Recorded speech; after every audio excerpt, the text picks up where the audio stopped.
Gene पियाजे का संज्ञानात्मक विकास, gene पियाजे के बारे में चर्चा करेंगे। और जीन पियाजे एक संज्ञानवादी विचारधारा से संबंधित थे। संज्ञानवादी मतलब कि संज्ञानवाद का मतलब होता है कि जहाँ पर बौद्धिक क्षमता से संबंधित होता है, चिंतन से संबंधित होता है, प्रत्यक्षीकरण से संबंधित होता है, अपने विचार में तर्क वितर्क करने की आवश्यकता होती है। जहाँ पर ये सब बात आते हैं ये संज्ञानवादी से संबंधित होता है। ठीक, अब जीन पियाजे कौन थे? जीन पियाजे एक स्विट्जरलैंड के जीव वैज्ञानिक थे, लेकिन उन्होंने बाद में अपनी प्रसिद्धि मनोविज्ञान में लाए। अपनी प्रसिद्धि मनोविज्ञान से उनकी प्रसिद्धि बहुत ज़्यादा हुई और उन्होंने अपने किताब बाल चिंतन की भाषा में संज्ञानात्मक विकास के बारे में चर्चा की है कि बालक का संज्ञानात्मक विकास कैसे होता है। इस आधार पर उनका एक बहुत ही प्रसिद्ध बुक है, क्या? बाल चिंतन की भाषा। यहाँ पर देखिए, यहाँ पर बाल चिंतन की भाषा आपके माइंड में होना चाहिए कि ये बाल चिंतन की भाषा किसकी बुक है? तो जीन पियाजे की बुक है। ये कहाँ के मनोवैज्ञानिक थे? स्विट्जरलैंड के मनोवैज्ञानिक थे। अब इनका एक प्रसिद्ध कथन है, कौन सा कथन है? क्या है कि जीन पियाजे का जो प्रसिद्ध कथन होता है वो है कि जीन पियाजे बोलते हैं कि बालक अपने मन का विकास सक्रिय रूप से करता है, स्वतः सक्रिय रूप से करता है।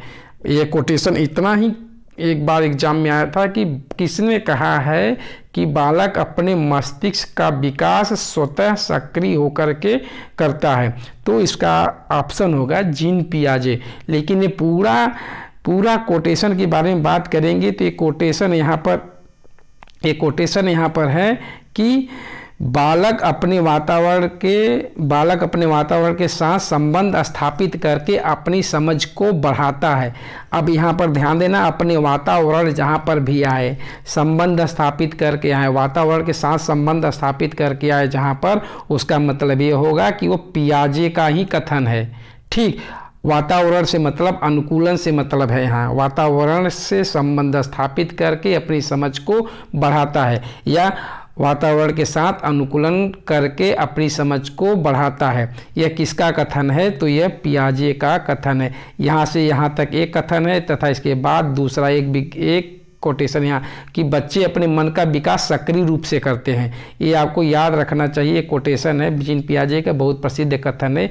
इन कथन के आधार पर इनके कई सारे क्वेश्चन भी पूछे जाते हैं। वातावरण के संबंध स्थापित करके बच्चे स्वतः सीखते हैं, किसने कहा है? जीन पियाजे। याद रखना, स्वतः सीखते हैं, स्वतः वातावरण के साथ संबंध स्थापित करके अपनी समझ को स्वतः बनाते हैं। ठीक, और सक्रिय रूप में अपने मन का निर्माण करते हैं। यह जीन पियाजे का बहुत अच्छा कोटेशन है।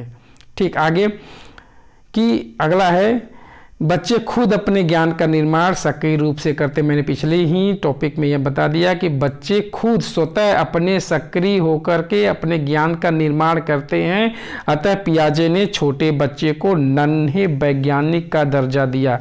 नन्हे वैज्ञानिक का दर्जा दिया अर्थात वह छोटे बच्चे जो होते हैं, उन्होंने कहा कि जो छोटे बच्चे होते हैं अपनी मानसिक प्रक्रिया के आधार पर, मानसिक संरचना के आधार पर, मानसिक संक्रिया के आधार पर किसी वस्तु को जोड़ते हैं, तोड़ते हैं, समझते हैं, तर्क वितर्क करके नया कुछ न कुछ लाने की कोशिश करते हैं। इसलिए उन्होंने वैज्ञानिक नाम दिया। कौन सा वैज्ञानिक? छोटा वैज्ञानिक नाम दिया। छोटे बच्चे हैं, छोटे साइंटिस्ट का नाम दिया। किसने दिया? जीन पियाजे ने। और निर्माण जो होता है ज्ञान का, सक्रिय रूप से ज्ञान का निर्माण खुद करते हैं। ये सब जो पॉइंट है ये आप अपने मन में रखे रहिए। ये एक क्वेश्चन को पकड़ने का एक तरीका होता है। ठीक, अब खुद ज्ञान का निर्माण कौन करता है? बच्चे करते हैं। किसने कहा? पियाजे ने कहा। और नेक्स्ट टॉपिक है, इस आधार पर उन्होंने किस आधार, ये दो टॉपिक मैंने बताया, इस आधार पर यह निष्कर्ष निकाला गया कि बच्चे जो होते हैं निर्माण व खोज करते हैं। तो निर्माण व खोज की अवधारणा विकसित किया किसने? जीन पियाजे ने। तो इस आधार पर निर्माण व खोज की अवधारणा जीन पियाजे ने विकसित किया। और नेक्स्ट क्या है? जीन पियाजे के अनुसार बच्चों का संज्ञानात्मक विकास जो होता है निम्न स्तर से उच्च स्तर की ओर होता है। पियाजे का विकास जो होता है बच्चे के पियाजे ने बताया जो बच्चों का विकास होता है इन अवस्थाओं में होकर के, कितनी अवस्थाएं बताई हैं? 4। ये 4 अवस्थाओं से होकर के गुजरता है और यह जो है निम्न स्तर, सबसे छोटे स्तर से फिर उससे बड़े, फिर उससे बड़े, फिर उससे बड़े, निम्न स्तर से लेकर के उच्च स्तर तक जाता है, यानी आरोही क्रम में विकास होता है। ठीक, इस तरीके से याद रखना, आरोही क्रम में बच्चों का विकास होता है, निम्न स्तर से उच्च स्तर की ओर होता है। और अवस्थाओं के आधार बनाया, अवस्थाओं को आधार बनाने का मतलब यह होता है कि पहली अवस्था में कुछ ये टॉपिक बताइए, ये सब सीखेंगे, दूसरी अवस्था में कुछ और सीखेंगे, तीसरी अवस्था में कुछ और सीखेंगे, चौथी अवस्था में कुछ और सीखेंगे, और यह सतत प्रक्रिया है। ठीक, यह सतत प्रक्रिया होती है। अवस्थाओं को बेस बनाया, इसको याद रखना, अवस्थाओं को बेस बनाकर कि जीन पियाजे ने बताया कि अवस्थाओं को बेस बना करके संज्ञानात्मक विकास होता है। कितनी अवस्थाएं बताए थे? 4 अवस्थाएं बताए थे। चारों अवस्थाओं के बारे में चर्चा करेंगे अगले बाद में। ठीक है, अब इन्होंने नेक्स्ट है, और जीन पियाजे के संज्ञानात्मक पक्ष पर बल देते हुए संज्ञानात्मक विकास सिद्धांत का प्रतिपादन किया। जीन पियाजे को संज्ञानात्मक विकास के पिता कहे जाते हैं और संज्ञानात्मक विकास के पिता कहे जाते हैं। और इतना ही नहीं, जीन पियाजे को विकासात्मक मनोविज्ञान के जनक कहे जाते हैं। क्यों? क्योंकि उन्होंने बताया, अपनी अवस्थाओं के आधार पर बताया कि जो विकास होता है बच्चों में, यह जो डेवलप किया, इस आधार पर उनको भी विकासात्मक मनोविज्ञान के जनक कहे जाते हैं। ठीक, और विकासात्मक मनोविज्ञान के अंतर्गत गर्भावस्था से, यानी शून्य से लेकर के वृद्धावस्था तक विकास एक सतत प्रक्रिया चलती रहती है। उन्होंने बताया वृद्धावस्था तक ये विकास होता रहता है। ठीक, अब देखिए यहाँ पर कि इसके अंतर्गत शुरू से अंत तक, अर्थात गर्भावस्था से वृद्धावस्था तक का अध्ययन किया जाता है। विकासात्मक मनोविज्ञान के अंतर्गत हम गर्भावस्था से वृद्धावस्था तक अध्ययन करते हैं। विकासात्मक मनोविज्ञान के फादर कौन है? जीन पियाजे हैं। और संज्ञानात्मक विकास के फादर कौन है? जीन पियाजे। दोनों के पिता जीन पियाजे को माना जाता है। ठीक, और नेक्स्ट टॉपिक है, जीन पियाजे के सिद्धांत के अनुसार बच्चे अनुकूलन की प्रक्रिया द्वारा सीखते। अनुकूलन यहाँ पर बहुत ही इम्पोर्टेंट है। अनुकूलन करके ही बच्चे सीखते हैं। कहाँ से अनुकूलन करते हैं? अपने पर्यावरण से अनुकूलन करते हैं, अपने वातावरण से अनुकूलन करते हैं, अपनी परिस्थिति से अनुकूलन करते हैं, तभी बच्चे सीखते हैं। इस टॉपिक को याद रखना, अनुकूलन को बहुत इंपॉर्टेंट टॉपिक है, अनुकूलन बहुत ही इंपॉर्टेंट है। अब नेक्स्ट टॉपिक है, जीन पियाजे के अनुसार बच्चे चिंतन वयस्क से भिन्न होता है, लेकिन वयस्क लोग सोचते हैं उतना ही बच्चे भी सोचते। इसका कहने का मतलब ये है एक साधारण भाषा में कि जो छोटे बच्चे होते हैं, जितना मात्रा में छोटे बच्चे सोचते हैं उतना ही बड़े बच्चे भी सोचते हैं। जो बच्चे होते हैं और जो बड़े होते हैं, इनमें दोनों में सोचने का तरीका जो होता है एक जैसा होता है। सोचने की मात्रा एक जैसा होता है, लेकिन तरीका भिन्न होता है। ठीक, एक जितना यह सोचेगा उतना ये भी बड़े भैया भी सोचेंगे। हाँ, जैसे यह सोचेगा वैसे यह नहीं सोचेंगे, ये कहीं अच्छा सोचेंगे। इनकी सोचने की क्वालिटी अच्छा होता है, गुणात्मक रूप से भिन्न होता है, मात्रात्मक रूप से समान होती है। ठीक, प्रकार में भिन्न हो सकते हैं लेकिन मात्रा में भिन्न नहीं होंगे। जितना यह सोचेंगे उतना यह भी सोचेंगे, यही कहने का मतलब है। हाँ, लेकिन बड़े लोग जैसे सोचते हैं वो अलग बात है कि वो अच्छे तरीके से सोच सकते हैं, छोटे लोग थोड़ा अच्छे तरीके से नहीं सोच पाते हैं, यही इनके कहने का मतलब है। और नेक्स्ट टॉपिक है कि जीन पियाजे के अनुसार अधिगम के लिए आवश्यक है क्या? पर्यावरण। विद्यार्थी के द्वारा पर्यावरण का सक्रिय खोज का निर्माण कौन किया है? पियाजे। यहाँ पर यह टॉपिक है, सक्रिय खोज से है, इसलिए यह टॉपिक दिया गया है। और नेक्स्ट है आपका, पहले विकास बाद में भाषा। पहले विकास, भाषा बाद में। ये बहुत ही इंपॉर्टेंट टॉपिक है और इन्होंने बताया कि बच्चों में विकास पहले होता है, अर्थात चिंतन पहले होता है और भाषा का विकास बाद में होता है। जो ये विकास होता है जैविक परिपक्वता के आधार पर विकास होता है। जैविक परिपक्वता मतलब उसके बॉडी से मतलब, वो अवस्थाओं से मतलब है। चिंतन जो होता है वो अवस्थाओं को बताया कि पहली अवस्था में इतना चिंतन करेंगे, दूसरी अवस्था में, तीसरी अवस्था में, चौथी अवस्था में, इस तरीके से उन्होंने बताया हर अवस्था का चिंतन अलग अलग होता है। ठीक, अब नेक्स्ट टॉपिक है आपका संज्ञानात्मक विकास के सिद्धांत के रूप में संज्ञान का क्या अर्थ होता है। संज्ञान के अर्थ को समझते हैं। संज्ञान का मतलब होता है कि अच्छी तरीके से जानना, सोचना, समझना, चिंतन करना, स्मरण करना, प्रत्यास्मरण करना, ध्यान लगाना, मनन करना, जो भी मानसिक क्रियाएं हो रही है वही तो संज्ञान है। तो इसका मतलब, संज्ञान का मतलब जो हम तर्क वितर्क करते हैं उसके अंतर्गत हमारी संज्ञान आती है। ठीक, संज्ञान क्या है? तर्क वितर्क करने की क्षमता ही संज्ञान कहलाती है। ठीक, जीन पियाजे का जो सिद्धांत है, पढ़ने से पहले उस सिद्धांत में कुछ कॉन्सेप्ट दिए गए हैं, उस कॉन्सेप्ट को समझते हैं। पहले मानसिक संरचना क्या है। मानसिक संरचना क्या होती है? जब कोई व्यक्ति किसी, सबसे पहले कोई वस्तु को देखता है तो उस वस्तु का प्रतिबिंब उसके मस्तिष्क में बनता है, या कोई विचार सुनता है तो उस विचार का भावना उसके मस्तिष्क में बनता है। जब पहली बार कोई वस्तु देखता है, पतंग को देखा तो पतंग, मम्मी को देखा मम्मी, पिता को देखा पिता, या कोई भी मनुष्य को देखता है, किसी भी वस्तु को जब पहली बार देखता है तो उसका प्रतिबिंब उस मस्तिष्क में, उस बच्चे के मस्तिष्क में बनने की प्रक्रिया को ही मानसिक संरचना कहते हैं, और यह परिवर्तनशील भी होती रहती है। ठीक है, यही इसमें लिखा है। और आगे मानसिक संक्रिया क्या होती है?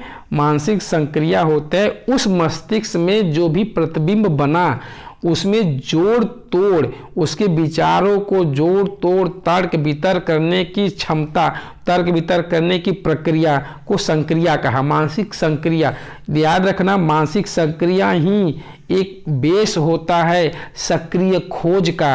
अगर कोई बच्चा खिलौना आपने दिए बच्चे को, वो खिलौने जैसे बस है वो चल रहा है, तो उसके मन में आता है कि ये चल क्यों रही है। अब उस बच्चे के अंदर ये भावना आ गई, जिज्ञासा आ गई कि ये चल कैसे रही है।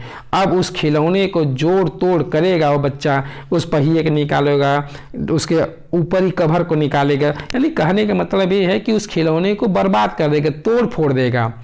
अब उसके मम्मी पापा उसकी पिटाई करेंगे, लेकिन ऐसा नहीं करना चाहिए। उनका सपोर्ट करना चाहिए कि उसको देखो क्या करना चाह रहे, उसके बताओ, उसकी जिज्ञासा को शांत करो।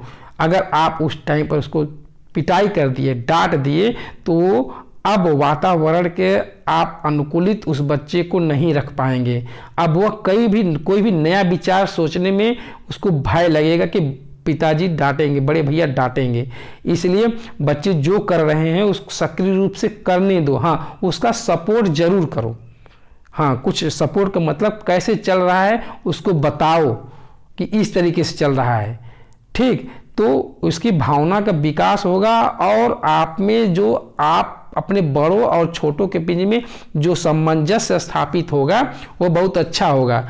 और अच्छा होगा तो उसकी खोज परख की प्रवृत्ति बहुत अच्छे से सक्रिय रूप से जागृत होगी, और वह क्रिएटिव माइंड का लड़का होगा, सृजनात्मक माइंड का लड़का होगा। आगे चल के उसके विकास अच्छे से होता जाएगा। तो मानसिक संक्रिया ही एक आधार होती है खोज की। ठीक, अब नेक्स्ट, अब स्कीमा क्या है? स्कीमा किससे संबंधित? तो जीन पियाजे से संबंधित होता है। स्कीमा क्या है?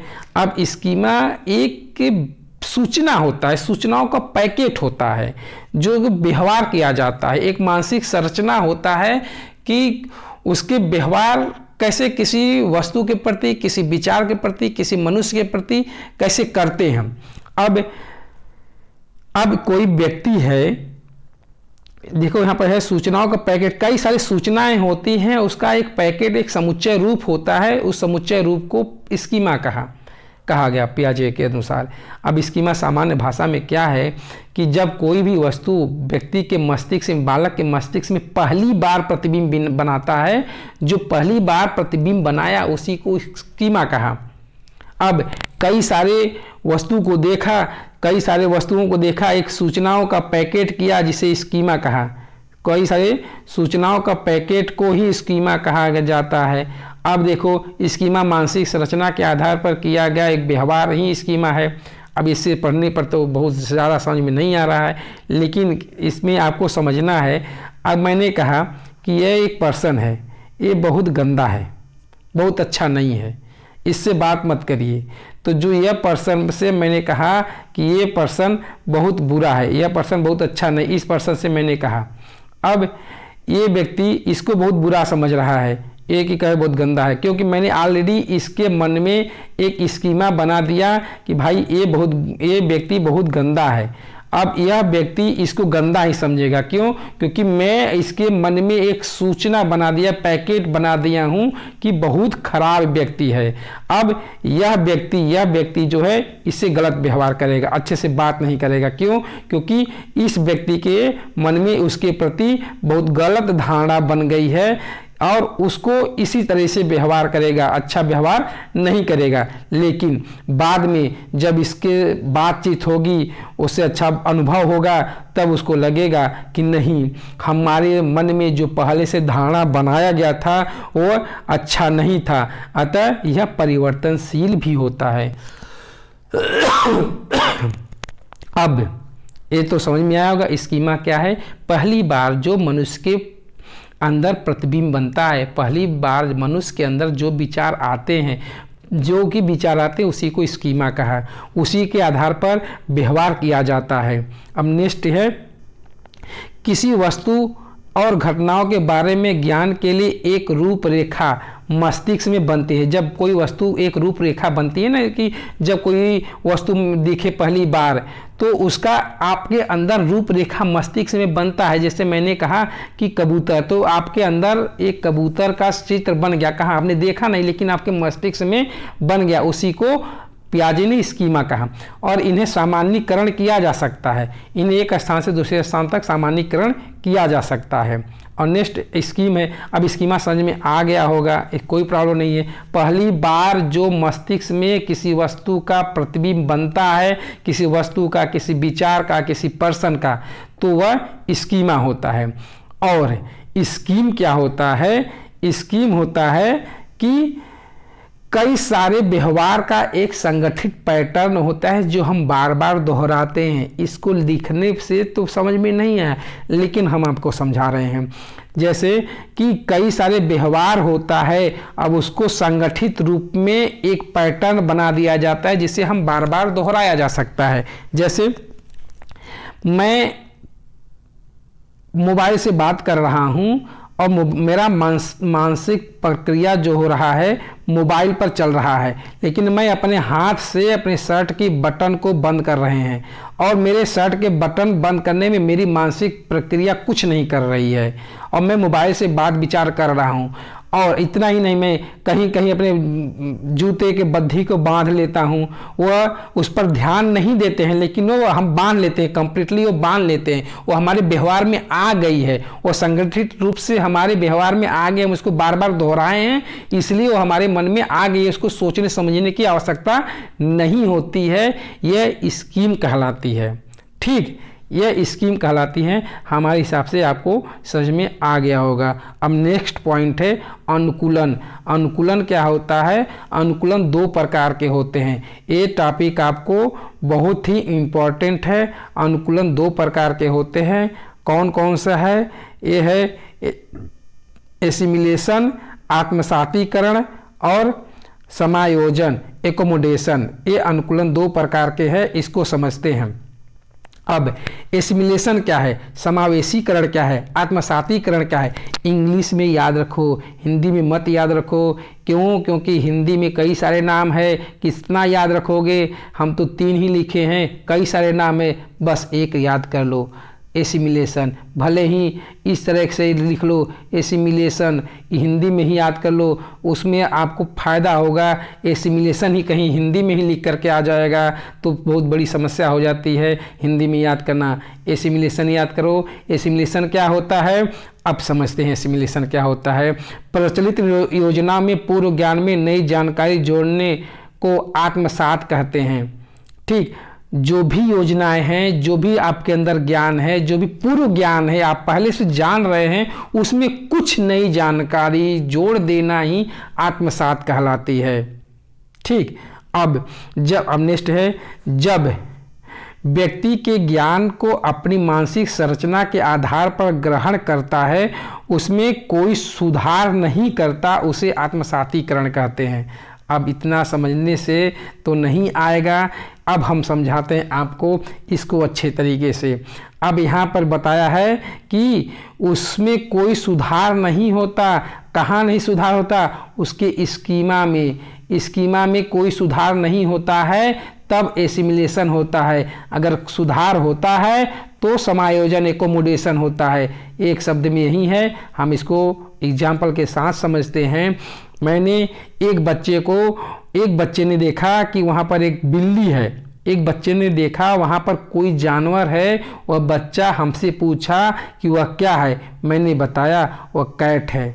वो काली बिल्ली थी। अब उन्होंने उसके मस्तिष्क में कैट का प्रतिबिंब बन गया, कैट का स्कीमा बन गई। अब आगे चल के कुछ दिन बाद वह मैंने ब्लैक बिल्ली दिखाया था, अब उसके बाद व्हाइट आया, व्हाइट बिल्ली आया। अब ये व्हाइट बिल्ली जब देखा उन्होंने, उस बच्चे ने, फिर उसके मन में आया कि ये क्या हो सकती है। तो फिर जवाब दिया गया कि ये भी बिल्ली है, ये व्हाइट बिल्ली है। देखिए एक कलर चेंज हुआ है, स्कीमा वही है, बिल्ली ही है। ठीक, अब उसके बाद आता है, फिर बिल्ली आती है और वो ऐसी बिल्ली है जो चित्तीदार बिल्ली है। अब उन्होंने कहा यह क्या है, तो फिर मैंने फिर बताया यह कैट है, एक चित्तीदार बिल्ली है। इसकी स्कीमा क्या है, स्कीमा कैट है, यहाँ पर ब्लैक है, यहाँ पर व्हाइट है, यहाँ पर चित्तीदार बिल्ली है। स्कीमा का क्या मतलब है, स्कीमा तो एक ही है। कौन सा स्कीमा, बिल्ली का। अब उनका क्या कहना है कि समायोजन कर रही है, आत्मसातीकरण कर रही है, समायोजन कर रही है। इसके लिए आपको क्या करना है कि वह तो स्कीमा बिल्ली ही है, नया उसकी प्रतिबिंब जो बन रहा था बिल्ली का, उसमें कोई चेंज हुआ, चेंज नहीं हुआ। जब स्कीमा में कोई चेंज नहीं हो रहा है, वह नई जानकारी को सिर्फ जोड़ रहा है, उसी में पूर्व ज्ञान में जो था उसी में थोड़ा बहुत जोड़ रहा है, तब उसको क्या कह रहे हैं, एसिमिलेशन कहते हैं। क्लियर हुआ। अब समायोजन क्या होता है, एकोमोडेशन क्या होता है। अब एकोमोडेशन को प्रक्रिया को देखो, समझो। अब कैट की ही समझाते हैं। कैट ने उन्होंने देखा और कैट से अच्छी तरीके से परिचित हो गया। अब फिर व्हाइट कैट देखा, उससे अच्छी तरह से परिचित हो गया। चित्तीदार कैट देखा, उससे भी अच्छी तरीके से परिचित हो गया। अब उन्होंने देखा कि हाँ, हमने बता दिया कि इसके पास 4 पैर होती हैं, ब्लैक कलर की होती है और आंखें होती हैं, मूछें होती हैं, म्याऊं म्याऊं करती है। तब वो सोचा कि अच्छा 4 पैर वाली है, ये कैट ही होगी। ऐसी संरचना को कैट उन्होंने मान लिया। लेकिन आगे चल कर के एक कुत्ता भाई आ गए, कुत्ते आए। अब इस कुत्ते को वो बच्चा कह रहा है कि कैट है। ठीक, अब तब मैंने कहा कि यह बेटा कैट नहीं, ये डॉग है, ये कुत्ता है, यह डॉगी है। अब उसमें क्या हुआ, उसके मस्तिष्क में डिसबैलेंस हुआ, इक्विलिब्रेशन हो गया, साम्यधारण हो गया। अब बैलेंस स्थापित करता है, बैलेंस स्थापित करना पड़ेगा। अब उसके स्कीमा में चेंज हो रहा है। बड़े भैया हमको तो बिल्ली बताए थे 4 पैर वाले ऐसे ऐसे हैं, ये कैरेक्टर तो इसमें भी मिल रहे हैं, तो मैं उसको बताऊंगा ये म्याऊं म्याऊं नहीं करती, ये भौं भौं करता है, इसकी आकृति बड़ी होती है, इस तरह से है। इस जितने कुत्ते के कैरेक्टर्स होगा मैं उसको बताऊंगा। अब उसके स्कीमा में धीरे धीरे क्या हुआ, चेंज हो गया। जब स्कीमा में चेंज हो गया तो उस प्रक्रिया को क्या कह रहे हैं, एकोमोडेशन कहते हैं, समायोजन कहते हैं। अब एक लाइन में समावेश आत्मसातीकरण एसिमिलेशन क्या होता है, समायोजन क्या होता है, इसको समझने के लिए एक लाइन में सिर्फ यह है कि इस प्रक्रिया में स्कीमा चेंज नहीं होता है, स्कीमा चेंज नहीं होता है, इस प्रक्रिया में स्कीमा चेंज हो जाती है, उसके मस्तिष्क की संरचना चेंज हो जाती है। जब स्कीमा चेंज हो जाती है तो एकोमोडेशन कहते हैं, जब स्कीमा चेंज नहीं होती है तो एसिमिलेशन कहते हैं। चीज़ वही रहे, भले कलर उसकी कुछ भौतिक प्रॉपर्टी बदल जाती है तो इस एसिमिलेशन होता है, अगर चीज़ ही बदल जाए तब तो एकोमोडेशन हो जाता है। इस प्रक्रिया को समझ में आ गया होगा मेरे हिसाब से।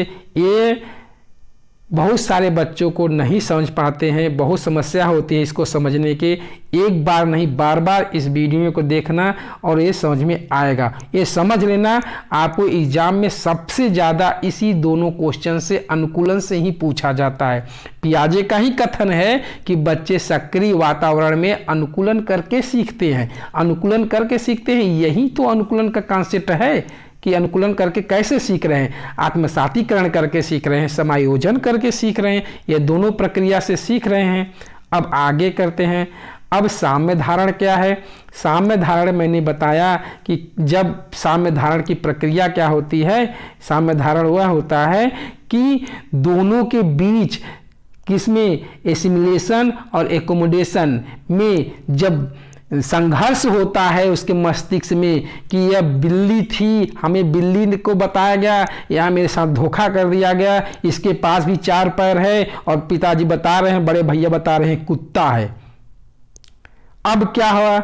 अब उसके मन में तो डिसबैलेंस हो गया। उस प्रक्रिया को क्या कहा गया है? साम्य धारण, इक्विलिब्रेशन कहा गया। अब यह लिखा है कि साम्य धारण क्या होता है? आत्मसातकरण, समायोजन में सामंजस्य स्थापित करने को ही साम्य धारण का, सामंजस्य स्थापित करना, बैलेंस बनाना साम्य धारण होता है। अब उन कुत्ते को बिल्ली में अंतर बनाए रखना, बैलेंस बनाओ अपने माइंड में, कुत्ता क्या है बिल्ली क्या है, इसको समझाओ उस बच्चे को, उस प्रक्रिया को साम्य धारण कहते हैं। ठीक, अब समझ में आ गया होगा। अब नेक्स्ट पॉइंट है संरक्षण। संरक्षण बहुत इंपॉर्टेंट है, यहाँ से भी क्वेश्चन बनते रहते हैं। संरक्षण क्या है इसको समझते हैं। संरक्षण और केंद्रीकरण, इसको दोनों एक साथ समझते हैं। पहले केंद्रीकरण को समझते हैं। केंद्रीकरण क्या होता है कि एक सेंट्रलाइजेशन, सेंटर में, सेंट्रलाइजेशन का मतलब सेंटर में किसी एक पक्ष को लेकर, मैंने कहा इस गिलास में इतना पानी है, 1 लीटर पानी है, और इस गिलास में भी 1 लीटर पानी है। ठीक, अब बच्चा कहा कि इस गिलास को इतना बड़ा कर दिया जाए, इसमें भी 1 लीटर पानी है, इसमें भी 1 लीटर पानी, 1 लीटर इसमें भी है, 1 लीटर इसमें भी है। अब बच्चा जब इस चीज को देख रहा है तो कहता है कि इसकी ऊंचाई तो कम है, इतना है, और इसकी ऊंचाई यहां से यहां तक है। अब इसमें ज्यादा है, इसमें कम है। अब क्यों यह कह रहा है? क्योंकि वह एक पक्ष को लेकर के देख रहा है, सेंटर में देख रहा है, सेंट्रलाइजेशन की बात कर रहा है, सेंटर में देख रहा है, सेंट्रलाइजेशन की बात कर रहा है, केंद्रीकरण की बात कर रहा है। सिर्फ एक पक्ष को देख रहा है तो सेंट्रलाइजेशन होता है, विकेंद्रीकरण, सेंट्रलाइजेशन का केंद्रीकरण होता है। और जब वो कई सारे पक्ष को देखता है तो विकेंद्रीकरण कहलाने लगता है। कई सारे पक्ष मतलब उसके भौतिक गुण, भार, मात्रा, द्रव्यमान आदि सारे गुणों को देखने लगता है, तब वो विकेंद्रीकरण कहलाने लगता है। यह सेंट्रलाइजेशन क्या है, विकेंद्रीकरण क्या है, केंद्रीकरण क्या है, ये समझ में आया होगा।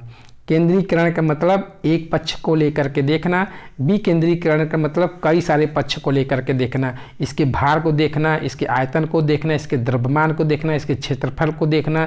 तब बच्चा अगर ये चीज़ क्लियर कर लेगा उसके द्रव्यमान का, तब कहेगा कि नहीं भाई दोनों में दूध बराबर है, दोनों में पानी बराबर है, दोनों में जूस बराबर है। ठीक, यह प्रक्रिया कब विकसित होगी वो पता चलेगा अगले अवस्थाओं में। ठीक, अब संरक्षण क्या है? यही चीज़ है, संरक्षण भी यही चीज़ है। हाँ, विकेंद्रीकरण को हम लोग एक बार पढ़ लेते हैं। किसी भी वस्तु या चीज के बारे में वस्तुनिष्ठ या वास्तविक ढंग से सोचने की क्षमता विकेंद्रीकरण कहलाती है। वास्तविक ढंग से सोचने की क्षमता विकेंद्रीकरण का, जो वास्तविक ढंग से समझ जो इसका आयतन क्या है, द्रव्यमान क्या है, इसके आयतन क्या है, द्रव्यमान क्या है, जब समझ लेंगे तो भैया 1 लीटर इसमें भी 1 लीटर इसमें भी है, भले यह देखने में कम लग रहा है या ज़्यादा लग रहा है, तो वास्तविक ढंग से सोचने समझने की क्षमता ही विकेंद्रीकरण कहलाती है।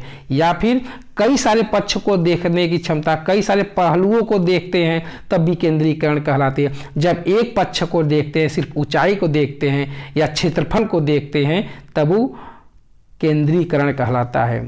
ठीक, अब संरक्षण के बारे में बात करते हैं। संरक्षण क्या होता है? संरक्षण का मतलब होता है कि वस्तु के भौतिक मात्रा में परिवर्तन कर देने से वह उनकी अलग नहीं होती है वह। अब जैसे संरक्षण का मतलब यह होता है कि अब यह भी 1 लीटर, इसमें भी दूध है, इसमें भी दूध है 1 लीटर, इसमें भी 1 लीटर, लेकिन इसकी ऊंचाई है यहाँ तक, इसकी ऊंचाई यहीं तक है। अब बच्चे में संरक्षण की भावना का विकास नहीं हो पाता है, वह इसमें ही कहेगा कि दूध कम है और इसमें कहेगा इसकी ऊंचाई यहाँ तक है तो इसमें दूध कहीं ज़्यादा है। यही प्रक्रिया वहाँ पर भी है। ठीक, इसको एक बार पढ़ लेते हैं। ठीक, समझ में आ जाएगा, नहीं तो हम अच्छे से एक्सप्लेन करते हैं इसमें। संरक्षण से अभिप्राय वातावरण में परिवर्तन तथा स्थिरता को पहचानने व समझने की क्षमता से है। ठीक, वही स्थिरता को पहचानने व समझने की क्षमता से है। वह लंबाई भी हो सकता है, चौड़ाई भी हो सकता है, आयतन भी हो सकता है, रंग रूप हो सकता है। भौतिक मात्रा में परिवर्तन कर देने से वह उनकी क्षमता अलग नहीं हो पाती है। भौतिक मात्रा में अगर परिवर्तन कर दिया जाए तो वही रहेगा, चीज़ जो है वही रहेगी, दूसरी नहीं हो जाएगी। तो आगे किसी वस्तु के रंग रूप अथवा भौतिक मात्रा में परिवर्तन को उस वस्तु के तत्व में परिवर्तन से अलग करने की क्षमता में है। भौतिक स्थिति में परिवर्तन कर देने से वस्तु नहीं बदलती है। ठीक, यही वस्तु नहीं बदलती है, इसके मतलब का है जो संरक्षण के मतलब है कि अगर यहाँ पर राउंड है, इसका हमने कहा 1 kg है, 1 kg राउंड है, 1 kg है, इसको हम चपटा कर दिए, एक गेंद की तरह था, इसको हम पीट के हम तवा की तरह कर दिए, चपटा कर दिए, वृत्ताकार कर दिए, तो ये भी तो 1 ही kg होगा।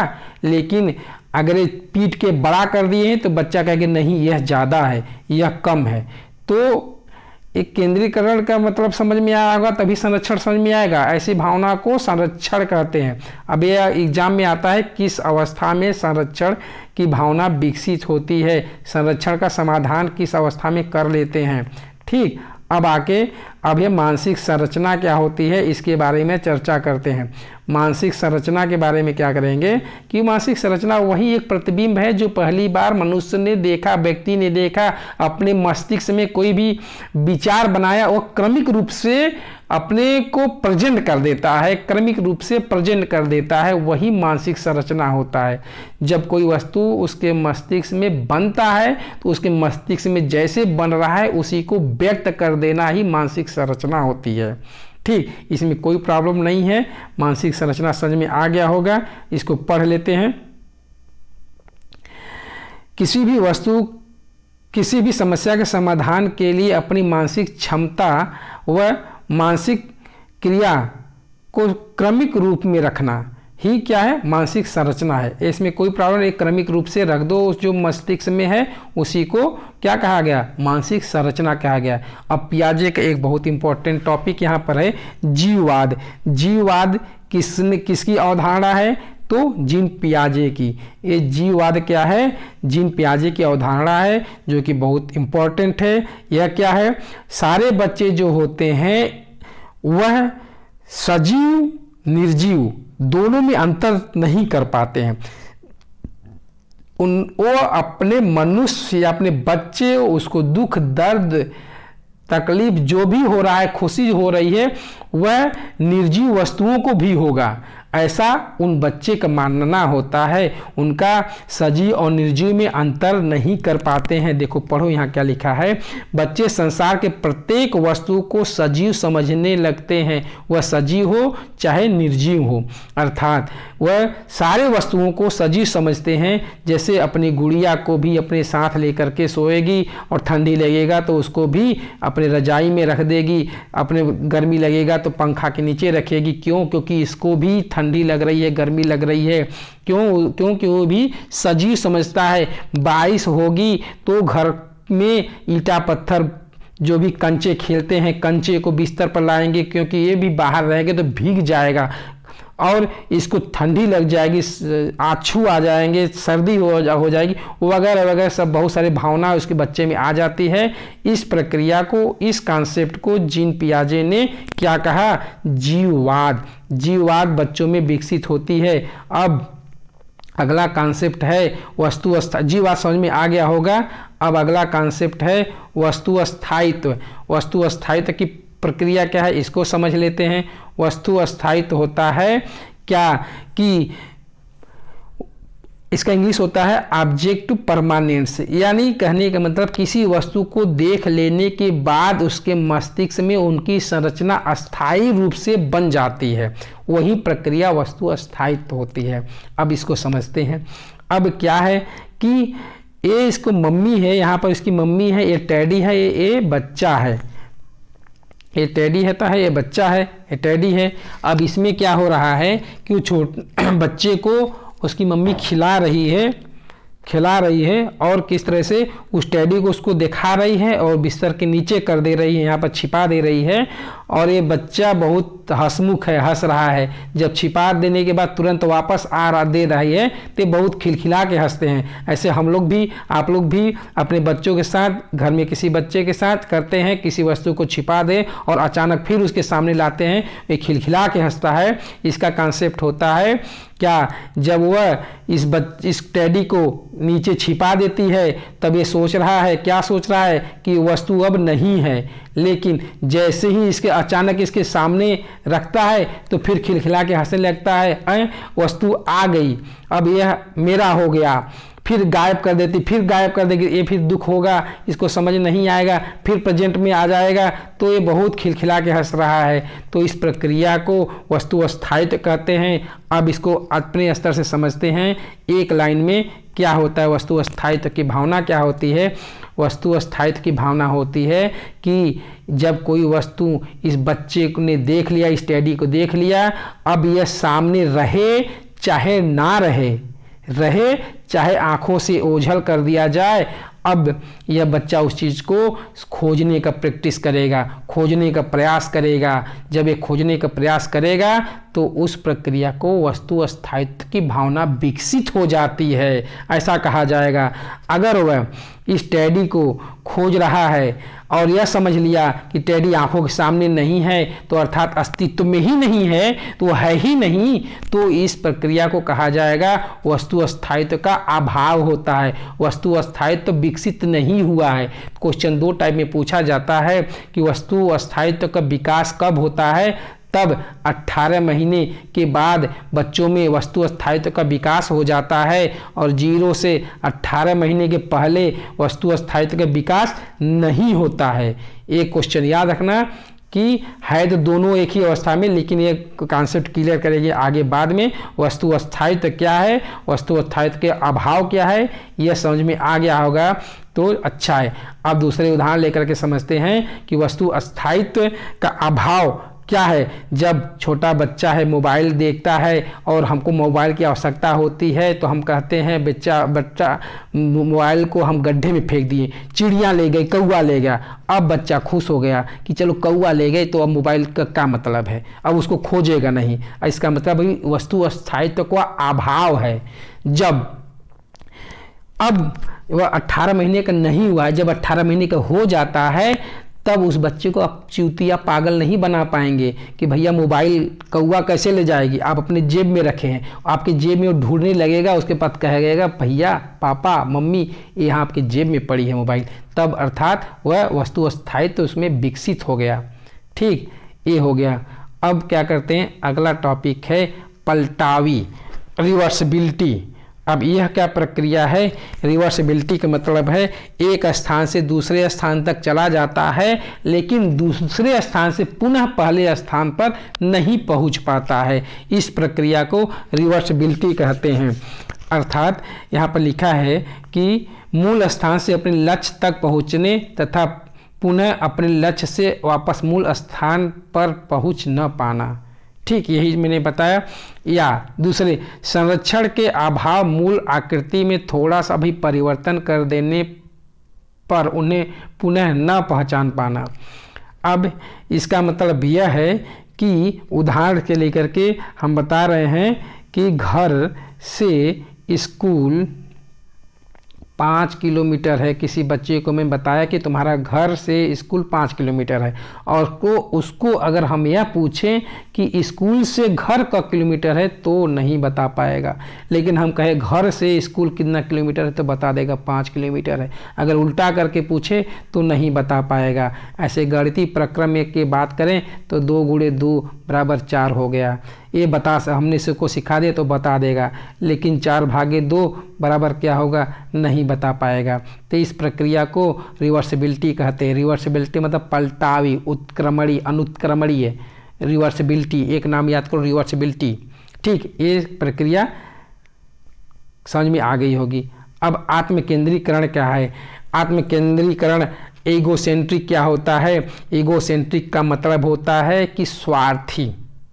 एक लाइन में, स्वार्थी की भावना, अपनापन की भावना, सिर्फ अपनापन की भावना। किस अवस्था? अपनापन की भावना, सिर्फ अपनापन, या सिर्फ मेरा है, या जिद करना, या किसी वस्तु को छीन करके दूसरे पहलुओं को न मानना, सिर्फ उसका ही ऐसा विचार हो, स्वार्थी टाइप का हो, तो यह भावना क्या कहलाती है?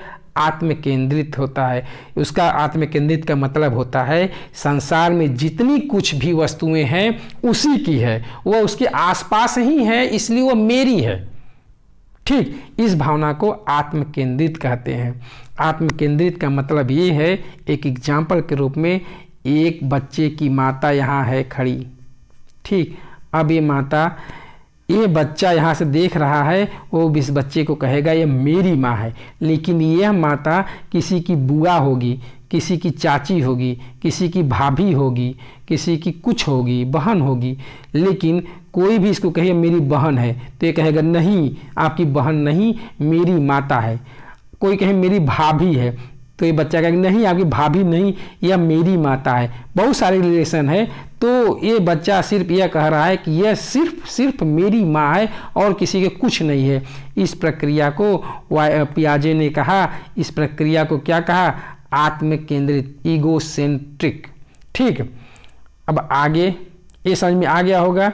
ये प्रवृत्ति जिद्दी होती है और सेल्फिश होते हैं। सेल्फिश की भावना किस में होती है? आत्म केंद्रित में। इतना हुआ। अब इतना आशा है अवधारणाएं आपको अच्छे से समझ में आ गई होगी, और अगर नहीं आई होगी तो इसको बार बार देखो, कम से कम 4-5 बार देखोगे तो समझ में आ जाएगा। इतने सरल लैंग्वेज में, इतनी सरल भाषा में हमने आपको पियाजे के कॉन्सेप्ट को समझा दिया। अब आगे हम पियाजे के अवस्थाओं के बारे में बात करेंगे। याद रखना, एक क्वेश्चन इसमें से जो भी हमने पढ़ा है कॉन्सेप्ट से, अवधारणा से, एक क्वेश्चन आता है, और एक क्वेश्चन इसके आगे जो अवस्थाएं हैं इससे आता है। लेकिन जो अवधारणाएं हमने पढ़ी है उसको बेस बनाया जाता है अवस्था को पढ़ने के लिए। जब अवधारणाएं नहीं समझ में आएगी तब ये अवस्थाएं नहीं समझ में आएगी। ठीक, क्लियर हुआ होगा? चलो ठीक है। अब क्या है कि यहाँ से जीन पियाजे का कॉन्सेप्ट समाप्त होता है और अवस्थाएं चालू करते हैं। हम स्टार्ट करते हैं जीन पियाजे की अवस्थाएं। अब पहले ही बात आती है कि जीन पियाजे की कितनी अवस्थाएं हैं। पहला क्वेश्चन यही पूछा जाता है कि जीन पियाजे ने कुल कितनी अवस्थाएं बताए हैं। तो ऑप्शन आपके सामने है। जीन पियाजे ने कुल 4 अवस्थाओं के बारे में चर्चा किया है। याद रखना, इसमें संज्ञानात्मक विकास को लेकर के बात कही है जीन पियाजे ने, और इन्होंने बताया था, मैंने पहले ही बता दिया है कि जो संज्ञानात्मक विकास है वो अवस्थाओं से होकर के कंटिन्यूअस प्रोसेस चलती रहती है। ठीक, अवस्थाओं को इन्होंने अपना आधार माना है। कंटिन्यूअस प्रोसेस तो इन्होंने सेकेंडरी बताया, लेकिन अवस्थाओं को इन्होंने अपना आधार बना करके 4 अवस्थाएं बताए हैं। ठीक, कितनी अवस्थाएं हैं जीन पियाजे की? कुल कितनी अवस्थाएं हैं? तो जीन पियाजे की कुल 4 अवस्थाएं हैं। पहला क्या है? इंद्रिय जनित गामक अवस्था, sensory motor stage. Sensory motor stage इसको कहते हैं। यह 0 से 2 वर्ष तक होता है। दूसरा क्या है? पूर्व संक्रियात्मक अवस्था, प्री ऑपरेशनल स्टेज 2 से 7 वर्ष तक होता है। थर्ड क्या है? मूर्त संक्रियात्मक अवस्था 7 से 11 वर्ष होता है। अमूर्त संक्रियात्मक अवस्था अथवा औपचारिक संक्रियात्मक अवस्था कहते हैं। ठीक, इसको 11 से 15 वर्ष या 11 से आगे 18 वर्ष तक का कहा जाता है। अब इन अवस्थाओं को 1 बाय 1 करके हम चर्चा करेंगे। पहली अवस्था कौन सी है?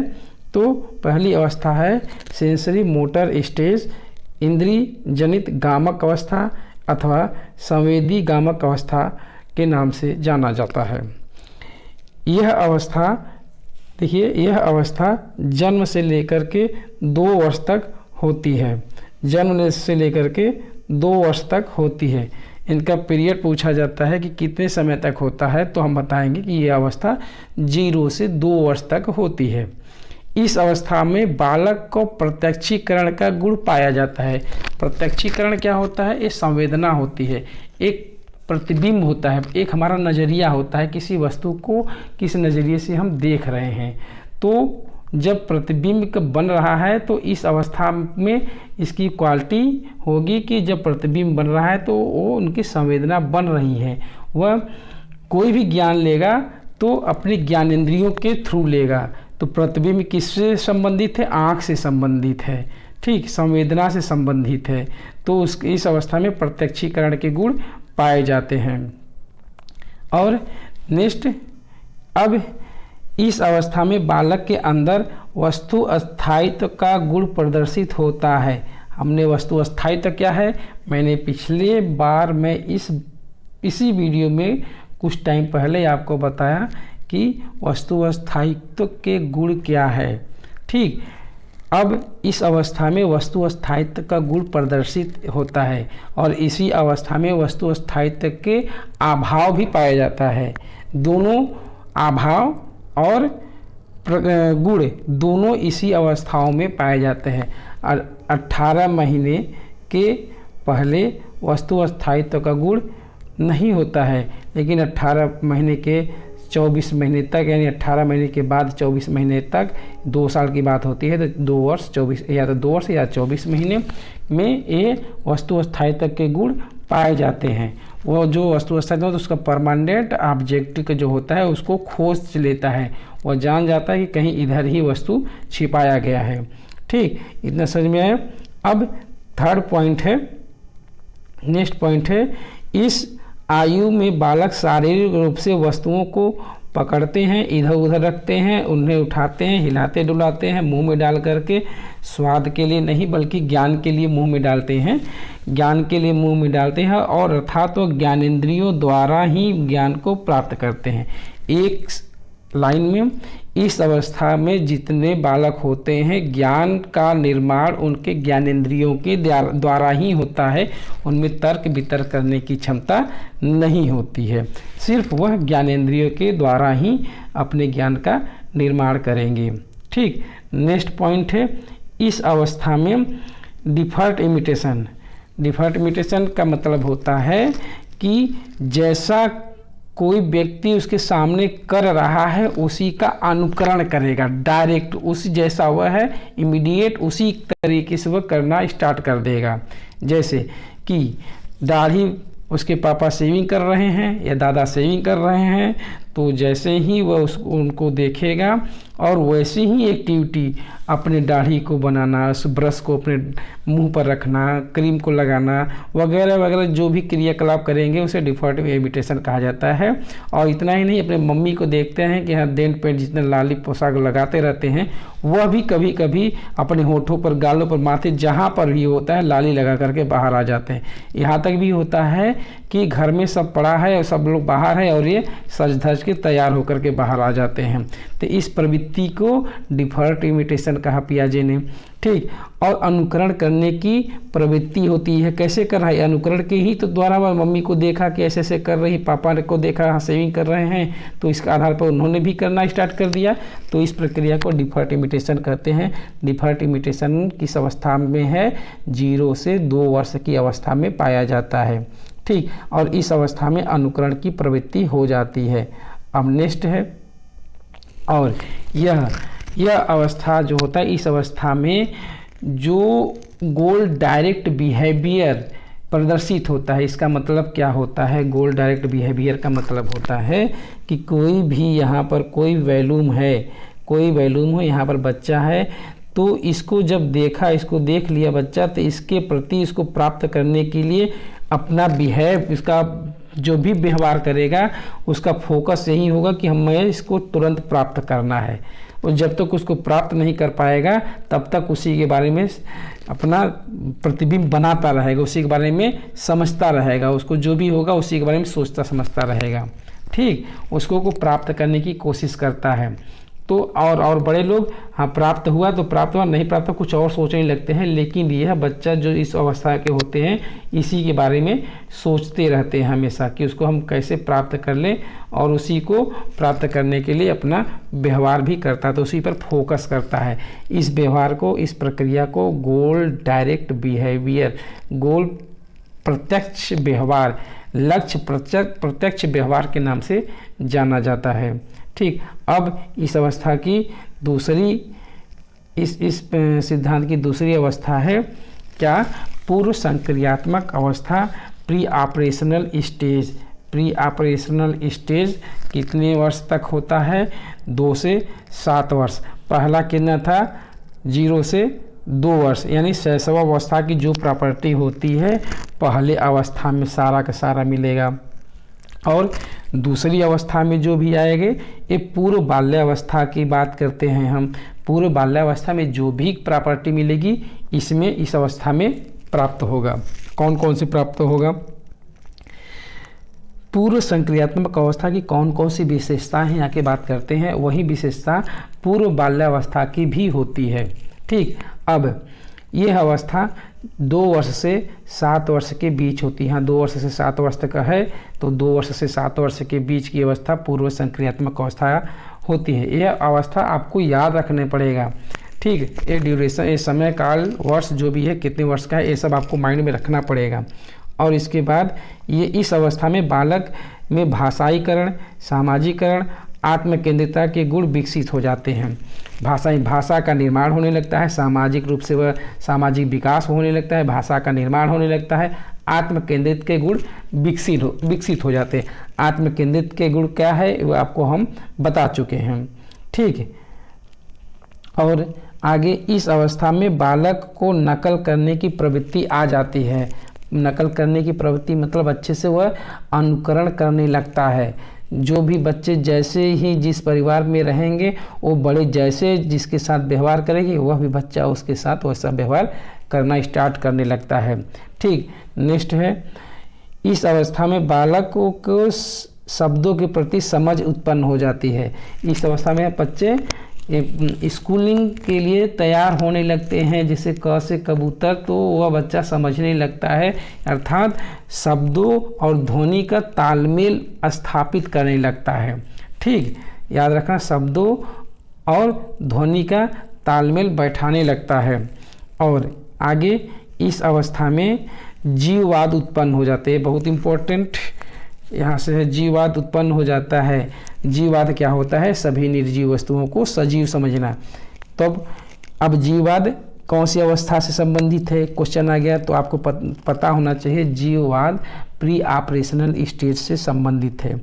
अब ईगोसेंट्रिक क्या है, ईगोसेंट्रिक यहाँ पर भी है, ईगोसेंट्रिक यहाँ पर भी, ये है क्या, वही सेल्फिश की भावना, अर्थात जितने भी वस्तु इस संसार में है उसी के आसपास इधर उधर इर्द गिर्द करते रहते हैं। चंदा मामा उसी के हैं, उसकी मम्मी बस उसी की मम्मी है, किसी की बहन नहीं है, किसी की बुआ नहीं है। मैंने पिछले मतलब यहाँ पर बताया था, तो इसको आत्म सेंट्रलाइजेशन का मतलब यही है, हमने बता दिए हैं। अब नेक्स्ट है रिवर्सिबिलिटी। रिवर्सिबिलिटी का मतलब क्या है, यहाँ पर भी मैं चर्चा कर लिया हूँ। रिवर्सिबिलिटी अर्थात पलटावी का अभाव होता है।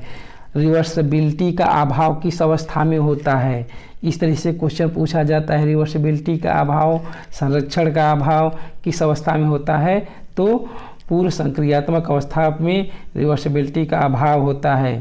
संरक्षण का अभाव, संरक्षण की प्रक्रिया किस अवस्था में होती है, संरक्षण नहीं कर पाते हैं बच्चे, तब इसी अवस्था में प्री ऑपरेशनल स्टेज में संरक्षण का भी अभाव होता है। रिवर्सिबिलिटी नहीं कर पाते, पलटावे के गुण नहीं हो पाता है। ठीक, अब बच्चे के विचार व चिंतन परिपक्वता होता है, यानी बच्चे के विचार व चिंतन और अपरिपक्व होते हैं। एक मिनट, सॉरी, यहाँ पर हुआ कि बच्चे के जो विचार होते हैं, जो चिंतन होते, परिपक्व नहीं होते, अपरिपक्व होते हैं। तो पियाजे ने पहाड़ी थिंकिंग इस अवस्था में होती है, तो उस थिंकिंग का सहज थिंकिंग, सहज चिंतन के नाम से जाना जाता है। प्रज्ञात्मक, अंतः प्रज्ञात्मक चिंतन के नाम से जाना जाता है, जबकि ये कोई चिंतन नहीं होता है। पियाजे ने इसको पहला चिंतन का अवधारणा दिया है, लेकिन ये कोई से कोई लेना देना नहीं है, वास्तविकता से नहीं होता है। ठीक, इसे अंतः प्रज्ञात्मक चिंतन, सहज चिंतन, इंट्यूटिवली थिंकिंग कहा जाता है। ठीक, अब बात करते हैं इसके नेक्स्ट पॉइंट की। बालक में लाक्षणिक कार्य मुख्यतः खेल द्वारा, अनुकरण द्वारा संभव होता है। अपना विकसित करते हैं, जो भी कार्य करने के लिए तत्पर होते हैं, किसके थ्रू, अनुकरण के द्वारा, खेल के द्वारा वह अपने को सीखते हैं, अपने विकास, संज्ञान विकास करते हैं अपना। अब नेक्स्ट टॉपिक आता है आपका, नेक्स्ट स्टेज है क्या, ऑपरेशनल, कंक्रीट ऑपरेशनल स्टेज, मूर्त संक्रियात्मक अवस्था। इसका ड्यूरेशन काल 7 से 11 वर्ष होता है। यह 7 से 11 वर्ष होता है। इसमें क्या, जो भी पिछली स्टेज में, यानी 2 से 7 वर्ष प्री ऑपरेशनल स्टेज में जो भी अभाव होता था, वह सारा इसमें समझ जाता है। इस अवस्था में वह सारी चीज़ समझ जाता है।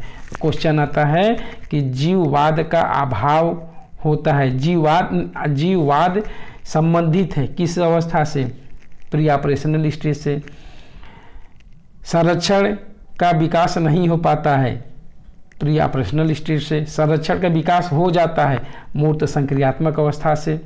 ठीक, कई सारे ग्रुप में सिक्के दिए जाए, 1 2 3, 1 2 5 10 के सिक्के दे दिया जाए, उनको क्रम वाइज बैठाने को कह दिया जाए तो बैठा देगा वह। ठीक, नेक्स्ट पॉइंट तो यही है।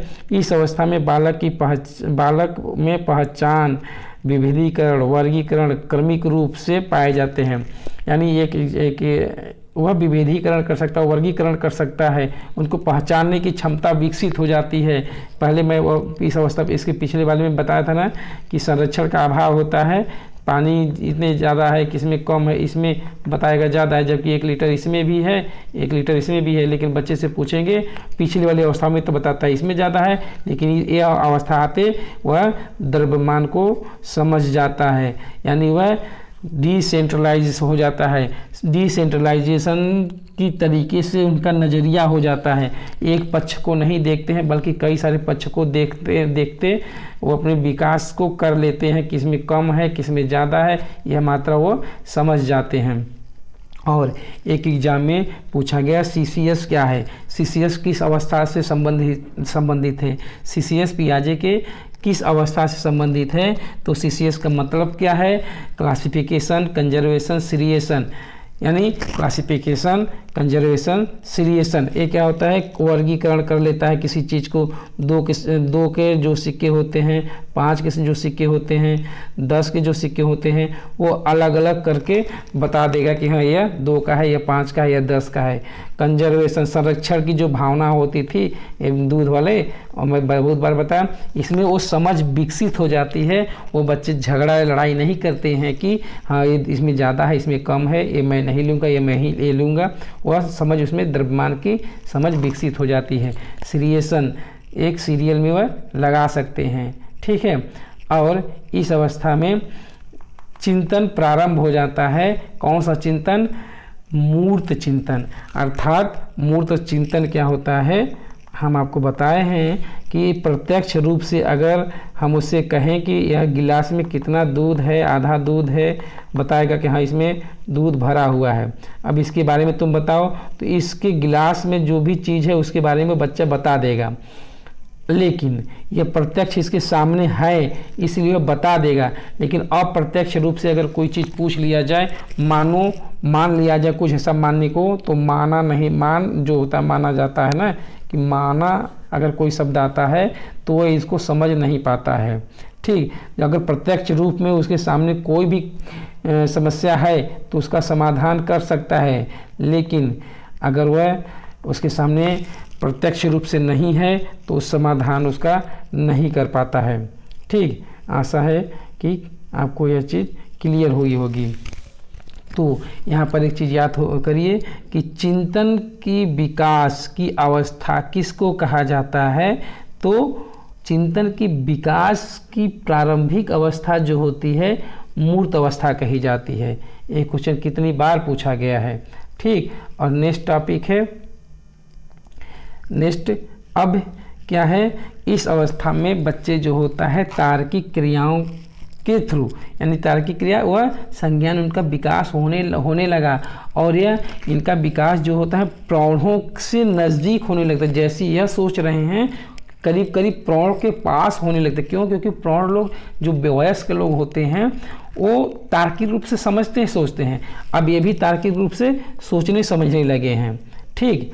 और यहाँ पर क्वेश्चन पूछा जाता है प्रौढ़ों के नज़दीक की तार्किक, जो शुरुआती दौर पर तार्किक करते हैं वो किस अवस्था में होती है, तो यह मूर्त अवस्था में स्टार्ट हो जाती है। तार्किक चिंतन किस अवस्था में स्टार्ट होता है, तो मूर्त अवस्था में स्टार्ट हो जाती है। और नेक्स्ट टॉपिक है उत्क्रमणशीलता के गुण पाई जाती है। इसमें पलटावी अवस्था के नाम से भी जाना जाता है। यानी अब वो जो पिछली टॉपिक में वो बताते थे स्कूल और घर के बीच की दूरी अगर 2 किलोमीटर, घर से स्कूल 2 किलोमीटर है तो स्कूल से घर क किलोमीटर होगा वह नहीं बता पाता था। लेकिन इस अवस्था में वह इसको समझ जाता है, रिवर्सिबिलिटी उसके अंदर विकसित हो जाती है। तो ये भी हो गया। और इस अवस्था में तार्किक चिंतन प्रारंभ हो जाता है, लेकिन बालक का चिंतन केवल मूर्त या प्रत्यक्ष वस्तुओं तक ही सीमित होता है। वो मूर्त मतलब प्रत्यक्ष रूप उसके सामने दिखाई दे रहा है तो मूर्त है, ठोस वस्तुएं को दिखाई दे रहा है तो ठोस वस्तुएं होती है, तो उस पर सिर्फ चिंतन कर सकता है। अगर वो अमूर्त रहे तो उसके बारे में वह नहीं चिंतन कर पाता है, सिर्फ मूर्त वस्तुओं के बारे में वो चिंतन करता है। इसलिए इस चिंतन को मूर्त चिंतन की अवस्था कहा गया। इस अवस्था को मूर्त चिंतन की अवस्था के नाम से भी जाना जाता है। और इतना नहीं, इस अवस्था में जो चिंतन होता है किस आधार पर होता है, तो याद रखना ये आगमन चिंतन के आधार पर होता है, आगमन तर्क के आधार पर होता है, ठीक। आगमन तर्क क्या होता है कि पहले बच्चे को उदाहरण दो, पहले उदाहरण देते हैं उसके बाद नियम बताते हैं। पहले कोई उदाहरण दे दिया जाता है उसके बाद कोई नियम बताया जाता है। तो इस अधिगम को, इस तर्क को आगमन तर्क कहते हैं। विशिष्ट से सामान्य की ओर या उदाहरण से नियम की ओर, ऐसे तर्क को आगमन तर्क कहते हैं, ठीक। और इस अवस्था में जब उसके अंदर कंजर्वेशन की भावना विकसित हो जाती है, समझ गया है, द्रव्यमान को समझ गया है, कैलकुलेशन भी कर सकता है थोड़ा बहुत, और दिन, तारीख, समय, महीना, वर्ष आदि को बताने योग्य हो जाता है। ये क्वेश्चन पूछा गया है। ठीक, किस अवस्था में बच्चे तारीख को, संकल्पना को, दिन के संकल्पना को अच्छे से समझने लगते हैं? तो मूर्त अवस्था से। ठीक, और अब आगे नेक्स्ट टॉपिक है आपका चौथी अवस्था। यह चौथी अवस्था के अंतर्गत क्या क्या है, ये इसका ड्यूरेशन क्या है, इसका समय पीरियड काल क्या है, 11 से 15 वर्ष। अमूर्त संक्रियात्मक अवस्था या इसी को औपचारिक संक्रियात्मक अवस्था कहते हैं। ठीक, इंग्लिश में फॉर्मल ऑपरेशनल स्टेज। ठीक, अब यह क्या है कि इस अवस्था में बच्चे का संप्रेषणशीलता क्या होती है? संप्रेषणशीलता होता है कि बात करने का तरीका, जो अब इनका जो बात करने का तरीका होगा वयस्क के समान हो जाएगा। जैसे बात करना होता है, किसी को कैसे बात किया जाता है, इनके संप्रेषण की गुण, जो बात करने के तरीके संप्रेषणशीलता विकसित हो जाती है। यह निर्णय क्षमता विकसित हो जाती है, वो खुद अपना निर्णय ले सकते हैं। किसी समस्या के समाधान ये खुद करके अपना निर्णय खुद ले सकते हैं। और इस अवस्था का मानसिक विकास जो होता है, मानसिक विकास ऊर्ध्वगामी प्रक्रिया मतलब कि उच्चतम स्तर का विकास होता है। ये भी क्वेश्चन आया हुआ है। ऊर्ध्वगामी प्रक्रिया का मतलब औपचारिक संक्रियात्मक, ऊर्ध्वगामी प्रक्रिया का मतलब मैक्सिमम विकास की इस अवस्था में होता है पियाजे के, तो मैक्सिमम विकास इसी अवस्था में हो जाता है। ठीक, और नेक्स्ट, इस अवस्था में व्यक्ति अनेक संक्रियात्मक को संगठित कर उच्च स्तर के संक्रियात्मक का निर्माण कर सकता है और विभिन्न प्रकार के समस्याओं का समाधान, अमूर्त नियमों का निर्माण, इसलिए इसे अमूर्त चिंतन कहते हैं। ठीक, इसमें क्या है कि किसी भी समस्या का समाधान और सक्रिय रूप से कर सकता है, उसके सामने वो समस्या प्रेजेंट हो, मूर्त अवस्था में हो चाहे अमूर्त अवस्था में हो, दोनों का यह अच्छी तरीके से समस्या का समाधान कर सकता है। ठीक, इसलिए अमूर्त रूप से भी अगर वो सामने नहीं है तभी वो समस्या का समाधान कर लेता है, इसलिए इस अवस्था को अमूर्त चिंतन के नाम से जाना जाता है। और नेक्स्ट क्या है, इस अवस्था के बच्चे में चिंतन उच्च स्तरीय होता है। अमूर्त चिंतन और परिकल्पना निगमनात्मक तर्क से सोचते हैं। इसके पहले वाली अवस्था में आगमनात्मक तर्क से सोचते थे और यहाँ पर निगमनात्मक तर्क से सोचते हैं। ये क्वेश्चन पूछा गया, निगमनात्मक तर्क से सोचने की कौन सी अवस्था है पियाजे के अनुसार? तो निगमनात्मक तर्क का मतलब होता है कि औपचारिक। निगमनात्मक तर्क क्या होता है? पहले उसको नियम बताओ, फिर उससे उसका उदाहरण पूछो। इस तरह से वह क्या है, नियम से उदाहरण की ओर, तो निगमनात्मक तर्क हुआ।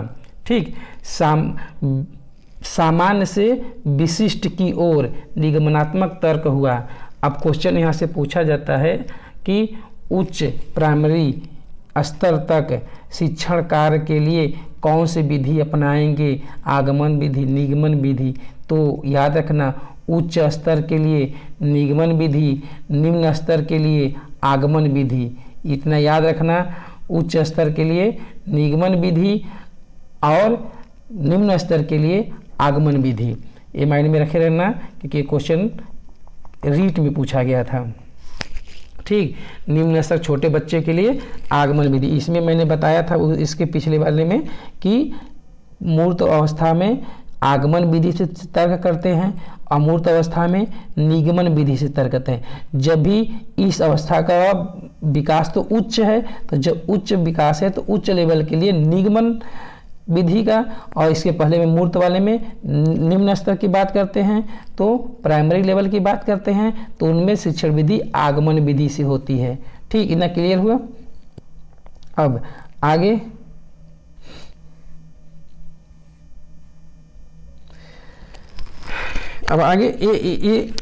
एक ही समस्या को आगे लिखा है, एक ही समस्या को एक ही समस्या के समाधान के लिए उनको कई सारे पहलुओं को देखकर उस समस्या का समाधान कर लेते हैं। एक ही समस्या को अनेक एक ही समस्या के कई सारे समाधान निकाल लेते हैं। उनका उद्देश्य तर्कपूर्ण होता है, एनालॉजिकल तर्क विकसित हो जाते हैं। ठीक, अब कोई समस्या होती है तो इनको वो कई सारे पक्ष को देखते हुए उस समस्या का कई सारा समाधान निकाल सकते हैं। ठीक, तो ये कम्प्लीटली उनका विकास हो जाता है।